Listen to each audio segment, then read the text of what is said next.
રાજ્યના મંત્રીઓ પવિત્ર ડૂબકી લગાવશે। આજે ઋષિકેશ પટેલ અને જગદીશ પંચાલ કુંભની મુલાકાતે છે। આવતીકાલે બળવંતસિંહ રાજપૂત, ભાનુબેન બાબરિયા અને મુળુભાઈ બેરા જશે। ગૃહ રાજ્યમંત્રી હર્ષ સંઘવી 14મી ફેબ્રુઆરીએ કુંભમાં જશે।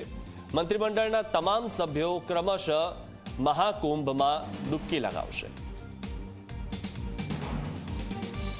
તો ઉલ્લેખનીય છે કે સીએમ જે છે તેઓ મહાકુંભ ગયા હતા અને તેમણે પવિત્ર ડૂબકી લગાવી હતી। ત્યારબાદ હવે ગુજરાત સરકારના જે મંત્રીઓ છે તેઓ પણ મહાકુંભ જવાના છે। મંત્રીમંડળના તમામ સભ્યો ક્રમશઃ કુંભ જશે અને ગુજરાત સરકારના મંત્રીઓ મહાકુંભ જવાના છે, પવિત્ર સ્નાન કરશે।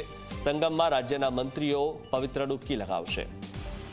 ત્યારે એક બાદ એક તમામ મંત્રીઓ હવે જવાના છે। આજે ઋષિકેશ પટેલ અને જગદીશ પંચાલ કુંભની મુલાકાતે છે। આ વિશે વધુ માહિતી મેળવી અમારા સંવાદદાતા હિતલ પારેખ પાસેથી। હિતલ, જે રીતે હવે ગુજરાત રાજ્યના તમામ જે મંત્રીઓ કુંભની મુલાકાતે જવાના છે, શું માત્ર ભાજપના જ મંત્રીઓ જવાના છે કે કોંગ્રેસના પણ જશે?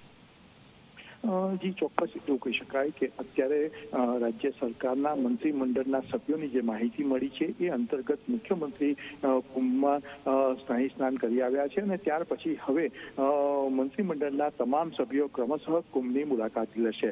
સ્વાભાવિક છે કે ત્યાં જે પ્રકારનો સહયોગ સર્જાયો છે એમાં ડૂબકી લગાવીને ધન્યતા અનુભવશે। આજે કેબિનેટ મંત્રી ઋષિકેશ પટેલ અને રાજ્ય કક્ષાના મંત્રી જગદીશ પંચાલ પોતે કુંભ જવા નીકળ્યા છે અને આવતીકાલે ભાનુબેન બાબરિયા છે, બળવંતસિંહ રાજપૂત છે અને મુળુભાઈ બેરા છે એ જવાના છે। જ્યારે 14 તારીખે ગૃહ રાજ્યમંત્રી હર્ષ સંઘવી પણ કુંભમાં જશે અને ડૂબકી લગાવશે। સ્વાભાવિક છે કે ત્યાર પછી ક્રમશઃ રીતે તમામ મંત્રીઓ કુંભની મુલાકાત લેશે।